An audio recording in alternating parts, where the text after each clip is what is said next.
अस्सलाम वालेकुम। Drama share की आने वाली साथ बहुत दिलचस्प होती जा रही है।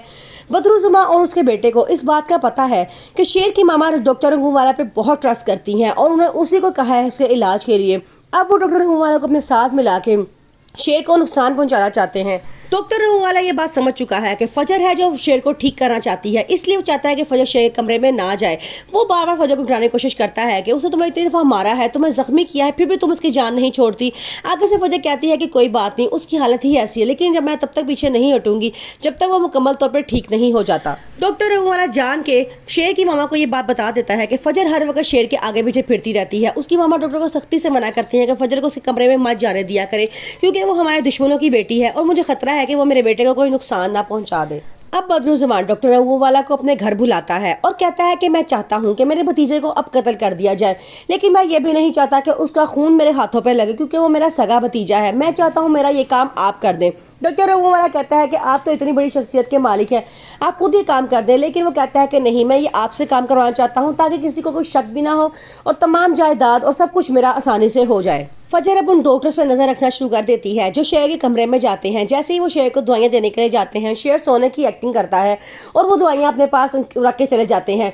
जैसे ही फजर कमरे में आती है तो वो तमाम दवाइयां फजर के हवाले कर देता है और फजर उन दवाइयों को ज़ाया कर देती है, क्योंकि वो जानती है कि वो दवाइयां इसलिए नहीं है कि शेर की हालत ठीक हो सके, बल्कि वो दवाइयां इसलिए शेर को दी जा रही हैं ताकि उसकी हालत मज़ीद ख़राब हो जाए। बदरुज़्ज़मा की गंदी नीयत का उसके भाई को पहले ही अंदाजा हो चुका था, इसलिए उसने मरने से पहले अपनी तमाम जायदाद अपने बीवियों और बेटों के नाम कर दी थी। लेकिन ये बात अब बदरुज़्ज़मा भी जानता है, इसलिए वो चाहता है कि शेर मर जाए और तमाम जायदाद उसकी बीवियों से छीन के वो खुद हासिल कर ले और सारी जिंदगी वो और उसके बेटे उनकी जायदाद पे ऐश करें।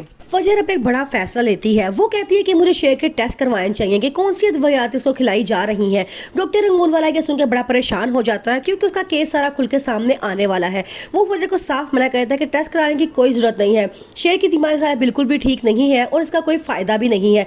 लेकिन फजर अब बहुत बड़ा रिस्क लेगी और चुप करके शेर के टेस्ट करवा लेगी। अब फजर को भी शक होना शुरू हो चुका है कि डॉक्टर रंगूवाला ही है जो शेर की इस हालत का जिम्मेदार है।